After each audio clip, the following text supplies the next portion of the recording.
Oh! The person with the slides are running. I'm so much happier now. Is there, oh, yeah, okay. Whichever side you'd like to sit on. I'll sit here.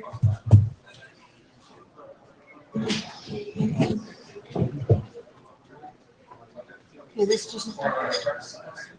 Okay, this doesn't work for me. Thanks, Eric.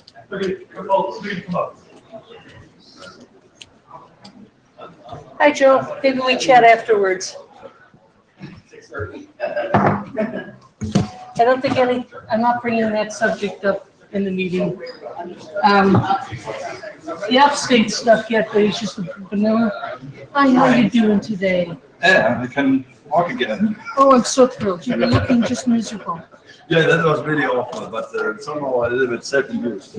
Too much dancing, not knowing that it was going to sick. It was a bad combination. I've made some investigations along the transport, and I might have a set of solutions, and we might have to discuss a little bit. Could we talk? That would be awesome. I mean, you've made my day. Please. Yeah. Can we talk afterwards? Because I've got to set up and go. Okay. I got your email. I think we're just being over exuberant. Don't take it personally. If that ever happens, I'm not going to stay in the meeting more than 10 minutes. I have no business being interrupted every time I walk up and speak. Okay? I will not deal with that again. I don't normally get angry, but it was every time. I know they're being exuberant, but, if they didn't interrupt other people, and it is just a conversation between you and me. It is not the rest, but that was me being almost ready to tell them to go. I think tomorrow. Because as far as I could tell, it was a woman thing. Okay, so that was me being pissed. And I will be glad to talk further, but I'm just closing the literature.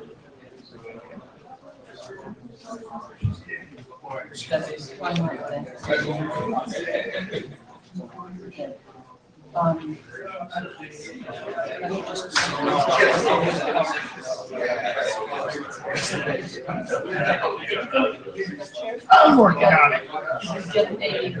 Oh, no, we did not yet. I started working on this. I will. Okay, folks, we need a couple of people who will go in the middle of the ether pad and just write notes. Most of the section may be questions. Can I get any volunteers? We need Jeffrey. Anyone else? Anything you can do. Guys, Etherpad's a fun way to make, if you make comments, make sure it's on the Etherpad. I'll try, Russ and I'll try to get it. I will then, if you guys don't volunteer, I will listen to the recording. And. But it's better if you volunteer, that's all. Because it made me laugh. Whichever works, guys. Anything I can do to help? Yes, we don't need definition, we just need a link for the example. Capture as many, particularly people flying up to the microphone. Yes, and saying wonderful things. So, I have a mea culpa. Welcome to the I2RS meeting. This is the agenda. Now we are going to do a little more aggressive agenda bashing because I added 2 topics late in the game, and they are at the end of the session. And so my AD... We have to make sure we have time for timing. Oh. Yep.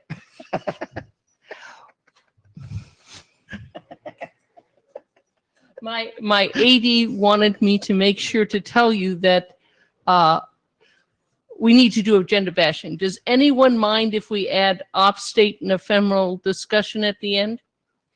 And and timing operations. If there's any objections, will you please speak up? The ops, I will, the best way, Joel, for you is to simply, It's just an idea that Tal has. Tal is going to tell you right now. Tal Mizrahi, Marvel. This is the topic that I would like to raise. It's something new, so there is no draft about it right now, but it's a new topic, so I'd like to a few minutes to talk about it. Sue, is it possible? Pardon? I don't think did you present this before? Okay, so a bit of background. We're going into the slide itself, but there is an experimental RFC which defines the time capability in netconf. And basically, the idea we want to talk about... No, it's not different. The idea here is to use that capability here in I2RS. Okay. Hi, Sue. Is it possible to front load the upstate and ephemeral state discussion? No, I had to move it because of the request from my AD, and so I don't have an option. No. I would, unless all the working group feels, All right, so we'll come back then.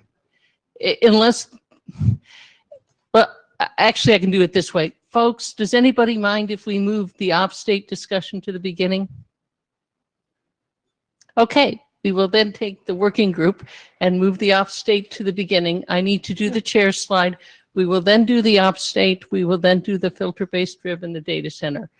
Any other agenda bashing?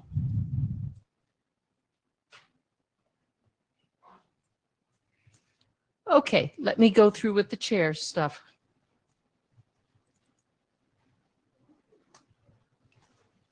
Okay, this is simply a status. I will try to do this within a few minutes. So, at the RC editors is the I2RS protocol security document. At the ISG, probably at its last edits, Benoit is the last holder, and he says, looks good, but he hasn't cleared yet. So I think we're about to go to RFC publication with the ephemeral state in the beginning of December.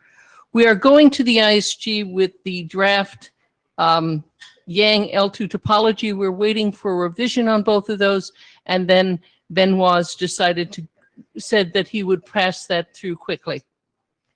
Now, how important is our topology model? Kudos to the folks in this working group that the topology model has actually been the center of many creative things. And thanks to, is Pavan here?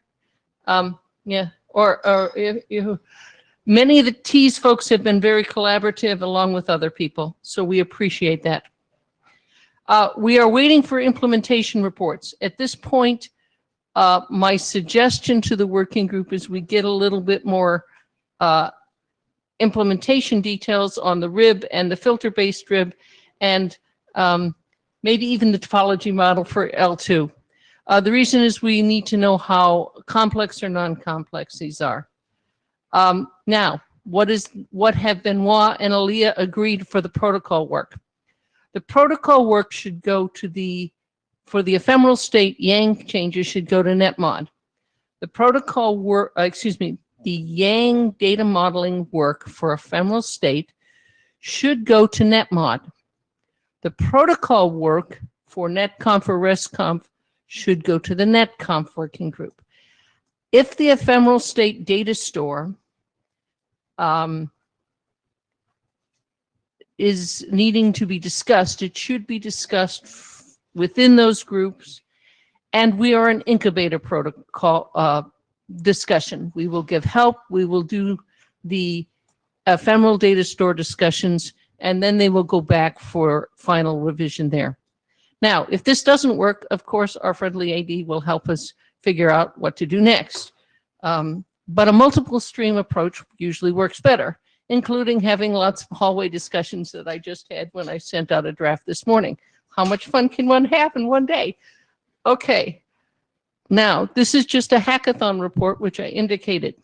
One of the things I wanted to indicate is I have been working in the security area to see about filters, to see what happens. And the I2NSF group has picked up the I2RS group, and then by that, picked up the netmod, restconf, and protocol and the Yang data modeling in order to get filters for network security devices.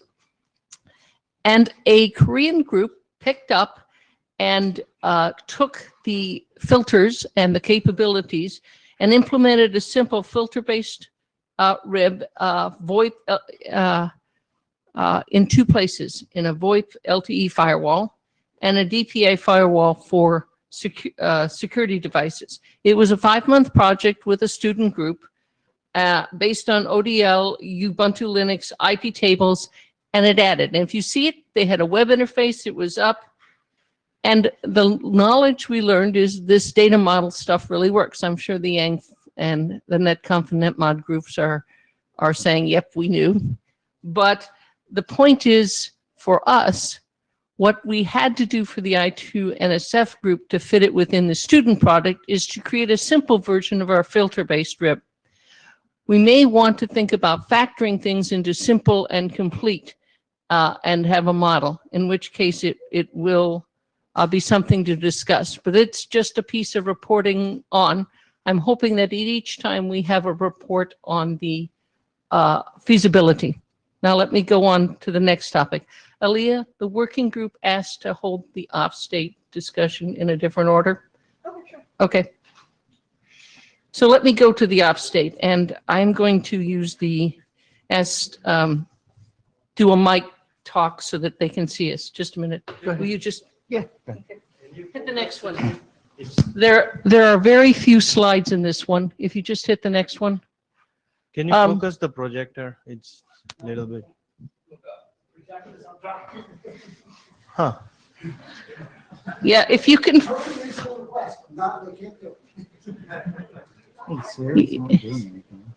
It would be nice if they, okay, it's a little fuzzy, okay? Life is good.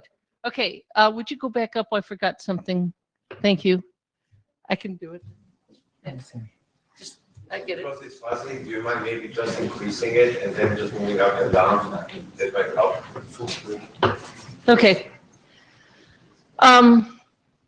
I want to compliment the NetMod group on their work in the data store model for OpState. They have created this model, and the thing that's not in this model, and I will step out of this thing, is the policy notes here and the I2RS protocol information there. Everything else comes from their diagram. Little color guys, didn't think the dots worked really well for me. Oh ho, did someone do something? Right. Woohoo! Wow, I'm having fun with your computer set. that's good. Have fun. If Enjoy. anybody gets a weird email from Sue's computer, don't. It's fine. That's the spam from Russ. Okay. So, the blue is the configuration portion of life. We're in configuration. I'm just going to go through the diagram that is in the new OpState model and draw a few ideas for I2RS and engage in some discussion. This is not a formalization. This is a discussion that hopefully will help you discuss further on the mail list and discuss further with the NetMod group. If you have if you look at this diagram, I want to emphasize that the blue is the configuration portion of the model, and the purple with the applied and OpState is the actual read-only portion of the model that might be used by the configuration. On the right-hand side is still part of the model, is a control plane data store 1 and 2, which might be done by ephemeral state. We might have two. It is potentially possible in their model to have one ephemeral state data store or a second. This is in their model. It is not a decision on what we should do. I'm telling you what's possible. The dynamic configuration protocols like DHCP might be able to be had there. Have I made an error in it? Can't watch some small typo under intended. Instead of CO, I think it's supposed to be RO, read only. The Or RW. RW under, for intended, yeah. Intended is read write. Thank you. Never mind. It's read write under intended. My bad. Thank you. Okay. So the concept would be that the I2RS protocol would fill up these data stores, and then these data stores for control plane would be merged with intended and installed, and the implied would actually have the data remaining. Okay, so if you have a box, and the box has the intended config, and it decides it's going to implement I2RS, it's like a box that says, okay, I have my intended, I have my I2RS protocol creating my ephemeral data store, and now the box has to decide how to put it together. Okay? We might have, in the architecture document, we said we would have some operator knobs that might tell how we did compared between local config and ephemeral state. There is definitely room for knobs in this diagram. We also said that any conflicting writes for a single ephemeral data store, we would have one pane of glass, and the two writes to the same environment would use the policy system to decide which write won, and the rest would be given an event. And I'm sure you've read all of that in the I2RS work. Okay, any questions on this data model? Because I just wanted you to see it and think about it, because this may factor in our decisions on the list. Okay, go ahead. Now, the implication is twofold. And again, this is future work and not, this is work we have to work on. And the second item, the caching of I2RS client data, is something that we need to think about. One of the things we decided with our first I2RS protocol definition was to go with a set of features.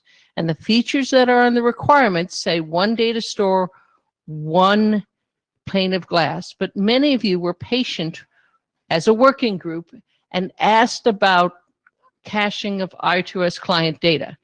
Andy has always maintained that it is really difficult to go back and get the data at someplace else and reinstall it. This multiple data stores may allow that, but we would have to sit down and have a working group discussion on anything that would be into the next generation of the protocol. Okay, so this second topic is something I am bringing up to you to think. I will float on the mail list discussions, and we may have interims if there is interest.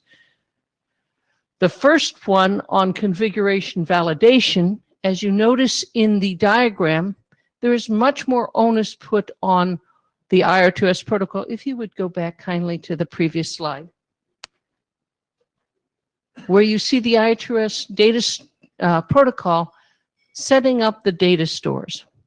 We've had many discussions in the past about route validation and how we're going to do that in the actual data store. At this point, the model says that that really depends on I2RS instead of being a set of configuration rules. However, we must do it and have some understanding of what that means in Yang, if you will go back.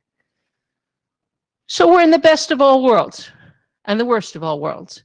The best of all worlds is the NetMod designers of Opstate have given us what we asked for, that we asked for freedom to be able to set up the validation and to set the implementation.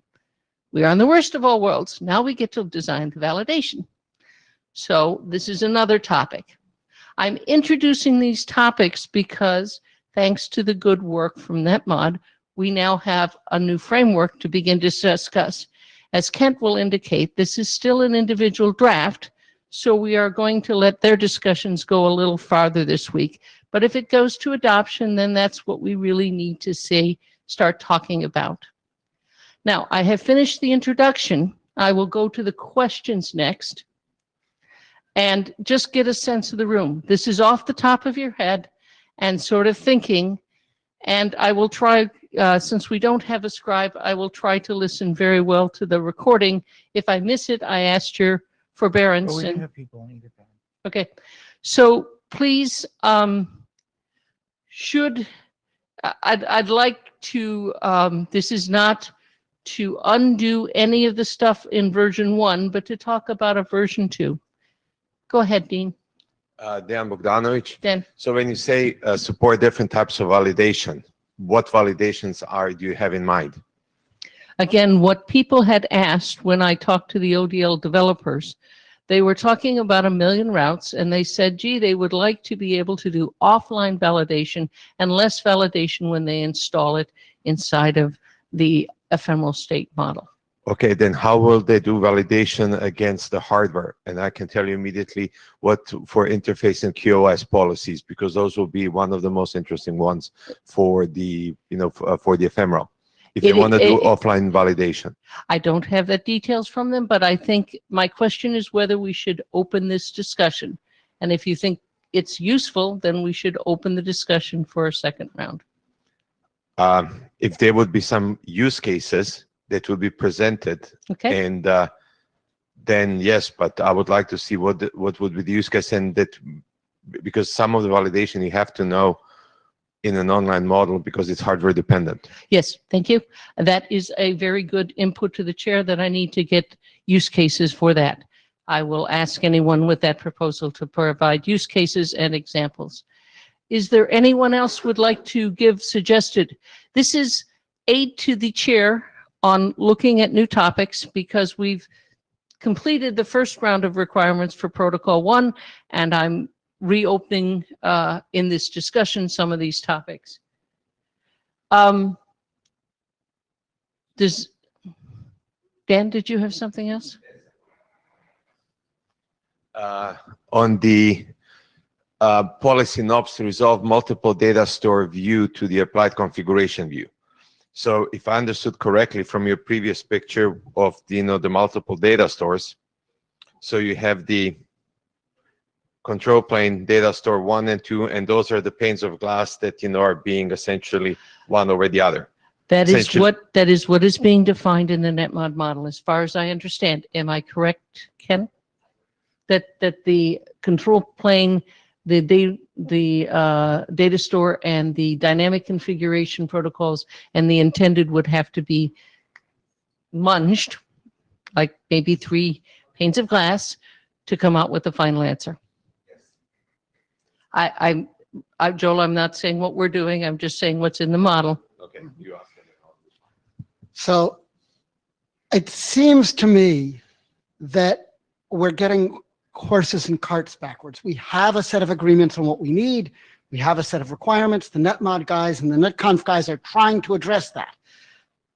Before we run off and try to make more things, let's see how that works. Let's figure out what the real hard questions are when the NetMod and NetConf guys actually try and do the work that they want to do before we go and try to complicate it by adding any more configurations or parameters. Let's solve the problem we've got first. So your feedback, Joel, that I'm taking as a chair, is that you feel that these discussions should be delayed until we have this data model tied down and the first protocol out with all implementations. Did I understand?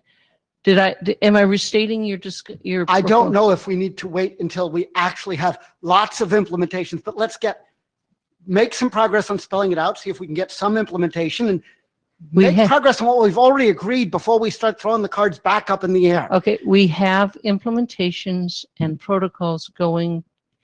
Joel, I understand the wisdom in getting things working. I just need a little more detail. Would you prefer to give me detail at the mic or afterward? Okay. Because my issue is how we had this discussion for over 2 years about panes of glass and how we will merge all together into a single unified view, and how we will do it, and we will just allow it unidirectional or bidirectional from both ways. And I see it here, and in this picture I couldn't figure it out, so I want to get some clarification on that. That's all. I guess we have the ephemeral requirements draft, which we've already agreed, which you said, it's almost done. It spells out an approach to all of these things. Yes. And it is, the other thing that strikes me is it is not the I2RS working group's remit to spell out exactly how netmod and netconf and yang and restconf get modified. I'm very sensitive in wearing other hats to other working groups stepping on my toes. I don't want us, and so your individual draft that I think is motivating this is very specific and seems to go beyond what we had agreed we were trying to do. So what I wanted to do was let the working groups do their job. The individual draft, Joel, just to be clear, because I think you're mixing my chair duties with my individual contributor duties. I want to be very clear about my chair duties. My chair duties were after the first protocol instance was out to re-ask the question. This presentation is to re-ask the question on what we should do next. My individual drafts, Joel, are individual drafts for another working group. Okay. I really am trying to separate them, Joel. So Please. sorry, Ken Okay. Watson, another clarification on this picture. Mhm. In the individual draft that we have in NetMod right now, there's actually, Okay, but just to make sure it's an individual draft, and that's not what I'm asking here. no, that's not where I'm going with this. Okay. It has a line that feeds into applied and it says control plane protocols. Mm-hmm. So what's I think intended there is that would be I2RS, for instance. So I2RS is feeding, it is a control plane protocol and it's feeding into applied, but within the I2RS control plane protocol, there could be multiple data stores Yes. with whatever mechanisms you want for resolving between them or whatever, right? Yes. But all Yes. that resolution happens to the side and then feeds in Yes, correct. as one thing into the applied. Even in that draft, all the resolution occurs to the side, as we agreed in protocol version 1. Okay, let me go back to the questions. Joel, thank you for your feedback. I want to make sure if there's someone else. And Joel, I think the last point is what you were emphasized. We need more implementation input on current stuff before we go to 1 and 2. And I do now take that. Is there anyone else that would like to provide input at this time on the next steps? Okay, we will go on to the next presentation. Jan, are you here? Please, you're on next. Thank you.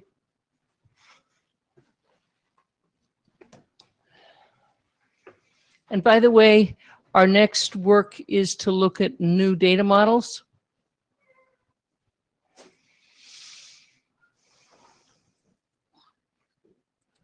As Jan gets ready, I will run the slides for you.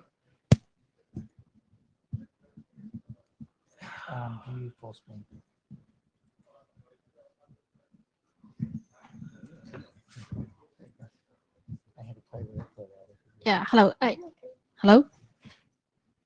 Yeah, this is fabric-based management for data center network. So before details of this work, this is non-protocol topology thoughts on what I2RS topology can do. Also, this is an implementation application of the existing I2RS topology models. And it is the idea of this work is implemented in an open source project. So it has some codes for you to review. So next, thank you. So why we come out with these thoughts, why we would provide the fabric-based management for the data center networks. So this on the screen, there are 3 thoughts, 3 points that we think is important. So the first one is faster user service deployment. So for the data center networks, there are many tenants, and each tenant has their requirements of new applications and new services deployed on the networks. So in this case, the data center network should be dynamically be asked to provide their service installation on the networks. And the second one is with the size of the data center network increase, the devices and the technology involved will be increased which also complicated the work of the network management and the service deployment. And the third one is the new technologies can be used. So as we know, the NVO3 are talking about the new technologies for data center. Also, we have the SFC to waiting to deploying the data center network. So that's the new technology should be also applied in the data center network very easily. So the next one is what we would like to do, the motivation of the management. So if we put all the things in just one pocket or in one box, it can be many complex. So in our concept, we would like to divide the whole network management into 3 pieces. Each pieces will be divided, dealt by the different type of administrators. So for the service layer, it is for the user service representation. It only cares about what the users wants for the network, and we are not taking too much knowledge about the real devices and the real topology information. While the second one is the fabric topology layer, which is used to manage the data center network fabric topologies. And the bottom one is the physical topology, which cares about the real devices in the network and how to deploy these devices.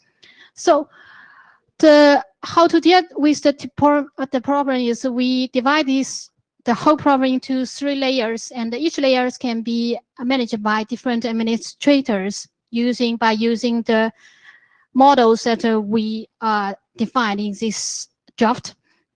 So the objectives of these 2 drafts is the first one is to provide the fabric topology model to manage the fabric topology, and second one is the fabric service topology model to represent what kind of services for users they want over the data center networks. So next. This is the layering architecture of what we want to achieve in the network. So from the bottom, it's the physical layer. We have devices in the many pieces of devices. Each device is nodes, and there are device modeling things at this layer. And on the second layer, is the topology layer, which is the fabric topology layer in our scenario. So for data center network, all the data center network is composed of several pods, or we can say several fabrics. So each fabrics can be considered as a basic node for this network. So at this layer, we care about what a fabric, what kind of technology the fabric use, and also the fabric interconnection. So at the up layer, which is the service layer, it provides logical topology information for the users and let them to express how their networks are connected. As we can see, there are 2 endpoints on the screen. The endpoints can be considered as the hosts used by the tenants. The hosts will be used to connect these 3 layers. The endpoints will provide 2 attachments in this architecture. The first attachment is at the physical layer, and the second one is at the logical layer. So when the host is initiated for some tenants, it will indicate 2 positions in the whole architecture, and then the whole system will know which device and which port in the underlay network is bounded to the ports in the fabric layer, and also bound to the logical layer ports. So this is the whole process for how layering structure would work. So next. So this is using the architecture where we can use the fabric topology model and also the service model. So there is a topology manager which provides the topology information. So as you can see, the fabric service model will not have any idea about the topology information, but only cares what kind of connection between the user endpoints. So next. Yes, this is a fabric service model. It contains two modules. The most important one is the fabric service module. It describes a logical network for users. So there are the basic nodes in this module is the logical routers, logical switches, and there are also some logical TPs, which act as logical ports. These TPs are all have different roles. Some of them are represented the layer 2 connection, and some of them are represent the layer 3 connection. Also, there are connection to the endpoints. So it's just from the logical network, it can represent or it just shows a connection between the endpoints, what the user look like, their network is look like. So next. So it also provides some info functions as in this module. The most important thing in this module is it bounded the logical ports to underlay ports. So the 3 layers can work together to, so just say some configuration on the logical ports can be mapped to the physical layer ports at the physical networks. So next. So this is the fabric topology model. What is a fabric topology look like? As we said, the data center network is composed of the several ports or several fabrics. So in this concept, we just consider each fabric as a basic node. So for the fabric, there are 3 types of ports, which we call the fabric ports. These ports can be connected to the endpoints, and also this port can be connected to other fabrics, or it can be mapped to the underlay devices. So this is what is the fabric topology layer looks like. So next. Yeah, this is this is implemented in a open source project and which is also released. So you can find the detail of this project on the link on the screen. Also, there are some codes available at the GitHub, which can be found at the GitHub Open Daylight Fast project. So so we just show some comments, resolution, and updates since last meeting. So there are technical changes. We added how to configure and represent fabric interconnection into these current models, and also we have another draft, which is the fabric service model draft to explain how to use this fabric model to deploy the network in this 3-layer concept. We also provide the better extensibility of this work. So also we can we thank for the new authors to join our work. So next. Is that the last one? Thank you.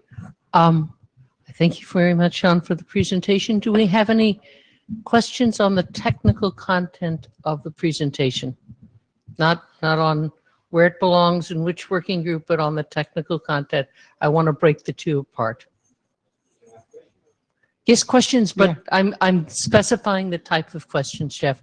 Please don't ask, does it belong in Tees or someplace else? We'll deal with that in a second set of questions. This is just clarification or questions about the technology. Thank you.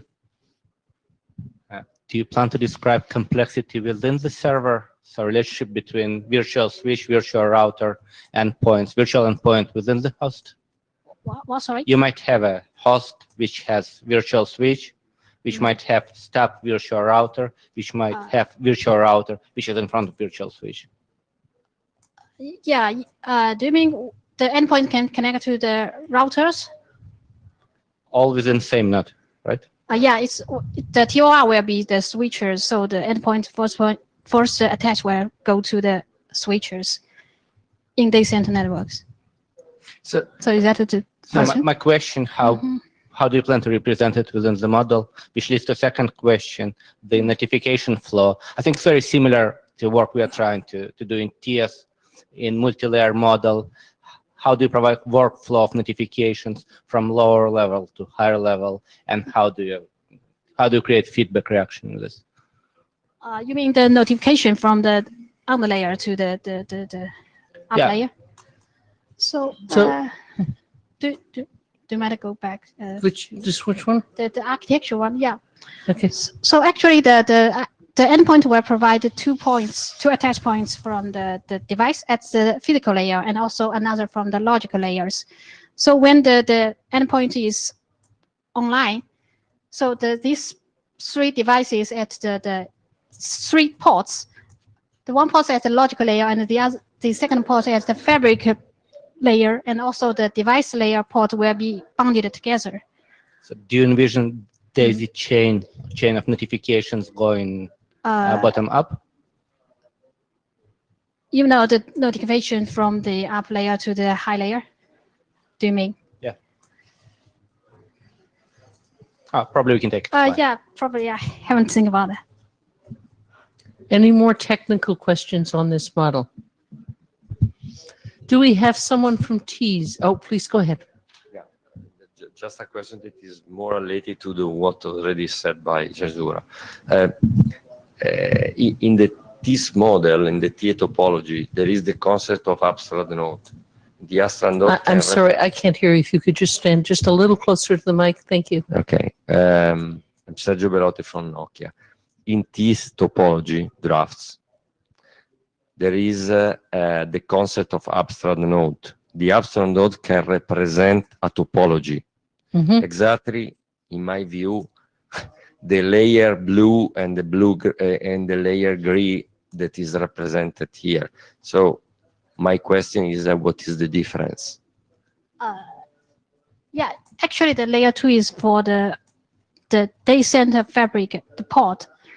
It has some port specific things, like which one is the leaf, which node inside the fabric is the leaf, and whether this is the centralized gateway fabric or the distributed gateway fabric. So it's for data center network port.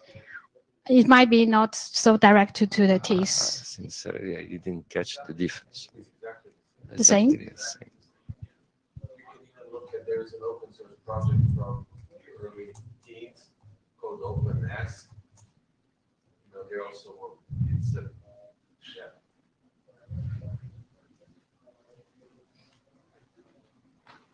Okay, thank you. Yeah, we were checking that. Okay. Any additional comments, technical wise? Good. I encourage the people who make comments and Jan to top afterwards, because that's one of the reasons we go through models, is to see where there's duplications, where there's not. The real neat thing about data models is hopefully that makes it a little bit clearer. Okay. I am going to go through the next one, which is feedback, as Joel suggested, on one of our existing models. Okay. This is some learning from the hackathon. As Joel suggested, we need to work on learning things from what we had. So I'd like to go through the filter-based RIB and some conclusions we have from the I2NSF demo. I've mentioned it in the beginning, but I want to get some feedback from the working group. Could you go to the next one? Okay. So I think I went through all of this. We found that what we actually implemented, it was initially the I2RS filter-based RIB was linked to the ECA policy. The ECA policy came out of some of the super work and matched nicely with the capabilities of firewalls. What we found when we implemented was maybe we should take a simple approach. And it was necessary to be able to get a quick scalable implementation out. Now, the ones that we discussed on the list and presented were a bit more complex because they map to the policy routing. That's what's in the packet ECA, event condition policy. And we don't have ACLs because we were going to try some implementation. The real question is, we really do need to put ACLs in. We're also waiting for some of your draft to sort of fin. Yeah, I know. I agree. It's now time to do something useful, like add to it. You were still changing it last couple months.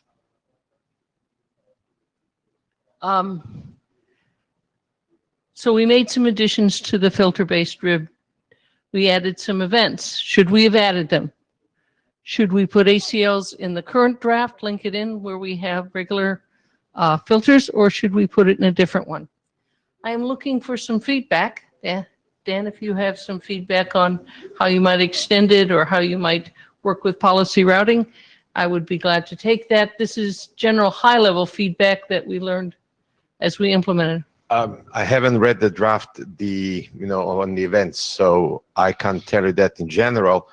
The filters, the ACL drafts have been designed just as a essentially match and action containers that you are putting into a single container, and then you augmenting with the match and action statements that are supported by that hardware platform. And that's a portion of this. The events were just time of day. And we provided examples how to augment the existing filters, the existing ACLs for different scenarios at the end of it. So they're like they're different versions of it. I agree, and it's nicely documented. That's a really good documentation in the ACLs. The question is whether we should subsume them under the more complex packet or put them on a side model. It's model refactoring questions. And if no one has a strong thing, we'll try some implementation and see how it goes. I just was looking for any comments on the refactoring. Right now it goes filter-based ribs to the packet ECA to the actual match conditions, right? Here's a packet match, here's a condition and what to do. It only does direct matching because that's what's designed in the packet ECA and matches the policy filters in many boxes. If I put ACLs underneath, it becomes something that's an alternative mechanism because many people do use ACLs in that fashion. The other option is to just put ACLs at a different place. If there's no real strong, somebody's implemented it, we'll leave it as is and try ACLs and then update the model. Well, we implemented the ACLs and then we found out, some optimizations with it. So for the use case that you're saying, I'm just trying to think from the implementation point of view. And right now I don't have any opinion at the moment, one way or the other. So the next step is to really implement IP tables using this filter-based thing and use it to do a full policy router. Okay. Anyone else implemented some of this that wants to give feedback? These are just, each time I'm trying to say, this is what we've learned since the last time by implementation. This time we tried, I got someone to work on a firewall. Next time we may be able to get a second implementation on topology. I don't think we've had, has anyone had any 2 implementations to work on the topology data model? Right now, all I know is the ODL, and I don't know of anyone else. I have some people. Fong said he might work with another mechanism. Okay, the next one is timing. Remember, this is just another one of these sort of fact-finding while we're at the end of our requirements one.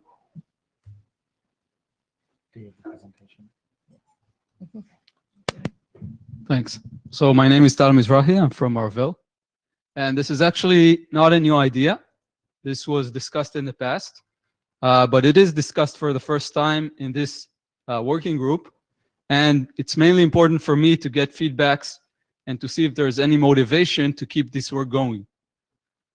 Next, please.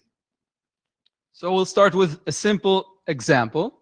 Let's say we have this network, and we want to update the ribs of R1 and R2 to the new paths, which are denoted by after. Next, please. And to do that, we can do 2 route update operations. And since they're not necessarily performed at the same time, we may have some temporary congestion, either on the top left link or on the top right link. Next, please. Okay, so if we could update both routers at the same time, we could avoid this congestion. Okay, so that's one example. Let's see the next slide.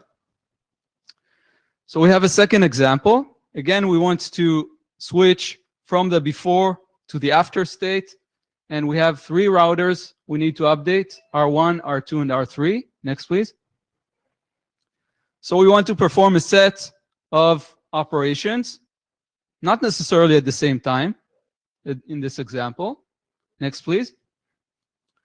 For example, we could perform the 3 operations at 3 different update times, T1, T2, T3, so that T3 is greater than T2, which is greater than T1. And if we could do that, maybe it would help us out. Next, please. So what are we proposing here? So first of all, earlier this year, RFC 7758 was published as experimental. It defines the time capability in netconf. And what we're proposing here is to leverage the time capability. And actually, we may be able to apply it to the RIB data model, to the data model which is defined in the current working group. So, for example, we can have a route add operation which includes the scheduled time operation, so the scheduled time parameter. So this can define for this route add when the router is expected to perform the route add. So this specifies the time at which we expect this RPC to be actually performed. Next, please. So the main purpose of this short slot is to get feedback, to see if there's any... Guys, let him at least finish, then we will have comments. I think if there's motivation in the working group to pursue this, we may proceed with actually writing drafts about this. Dan Bogdanovic. So the only, how will you know, or how the system will know what is the current load of the control plane on the device, and how long will it take to process that and push it down? Because this is an unknown. So you can time it, but you don't know when that will be active on the wire. And that time difference between the applied config, and what's getting down on the wire is an unknown. It depends on this, from a device to the device. And you will get consistently out of syncs, your network will be consistent out of sync on that perspective. So let me see if I understand the question. You're saying that we're not sure what's the propagation delay between the client and the server. So this may affect the internal delay in the device.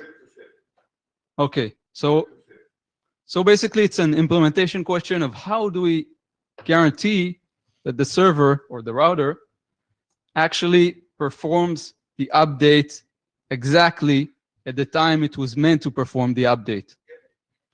Okay, so can we go 2 slides ahead, please? Certainly, I would be glad to. But this way. 2 slides ahead, not backwards.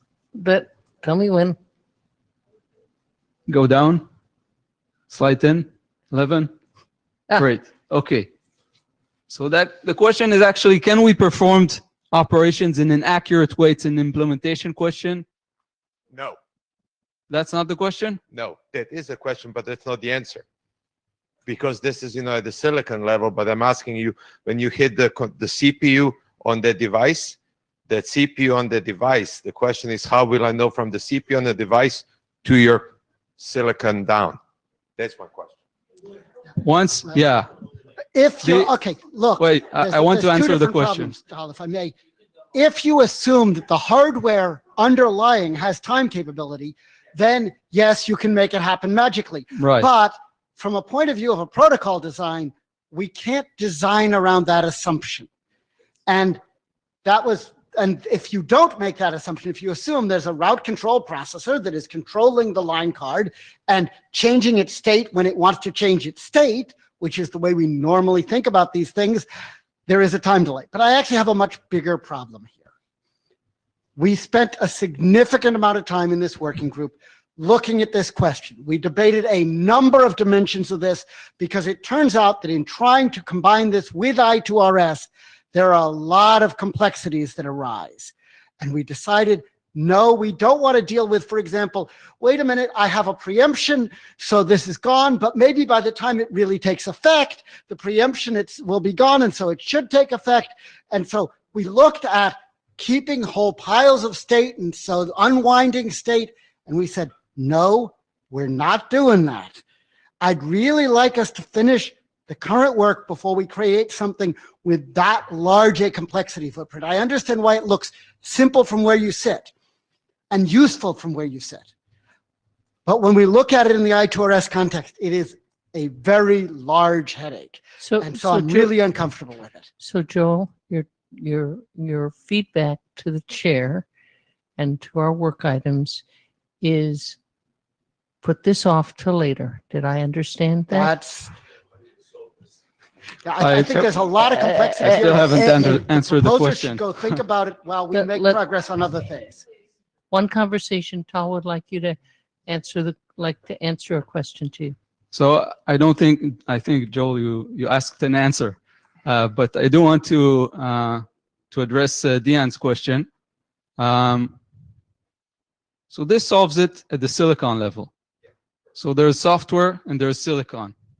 The software installs the update ahead of time, a second ahead of time, half a second ahead of time. The silicon actually makes the decision. That's the idea here. And that's why we guarantee that the update is actually performed exactly at the time we wanted it to be performed. What can happen in that 1 second in the network? It can change what you really want to do, and what you install in the silicon can be obsoleted because of the events that has changed. Because the delay, there are events, and then you don't know what network state you're changing. Okay, the software can cancel. Once it's installed in the silicon, software can access and cancel it. I agree, these are implementation questions that we do need to think about and address, but if you're asking me as an implementer, is it possible? Yes, it's possible. We can't dismiss it saying it's not possible. Is it difficult? Maybe. Yifan, you had a comment. Xifeng Liu from Quadra. Not about the use case, so about the mechanism. Yesterday, we presented the configuration scheduling mechanism draft in the net mode working group. And so you may want to check and see if that's satisfied for this kind of thing. We have several separate different use cases in our mind. We want to schedule resources on particular schedules, so like LSPs, T-links. That's what being implemented in T's working group. But the scheduling mechanism is similar, right? So it's the same thing. Besides that, there's already a mechanism for the RPC scheduling, so which is already available. If it's a one-time scheduling, you can use that. If it's repeated, we need that put into data store. We are currently proposing a configuration scheduling mechanism in net mode. Okay, thanks. Thank you. This hits the end of our agenda, and thank you all for being patient to give the chair details. Thank you. All right, I think I got all of it. Who knows? It just says do more implementation. Yeah, no, I know. And I was trying to get, oh, I really absolutely. I have just one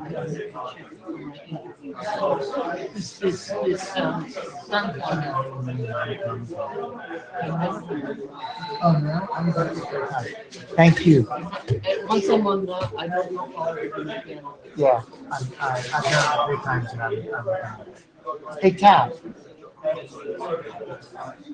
I have a 4:15. That's fine. You just tell me when. So, Michael Behringer so, and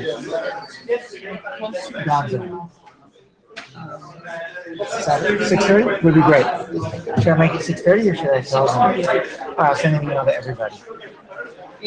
This whole discussion missed something on the timing. Quite often, precise time is not important. Relative time is important. So we could do relative time first and worry about absolute time later. And Joel's comment doesn't apply to relative time. Neither does David's. but I learned a lot about where everything is.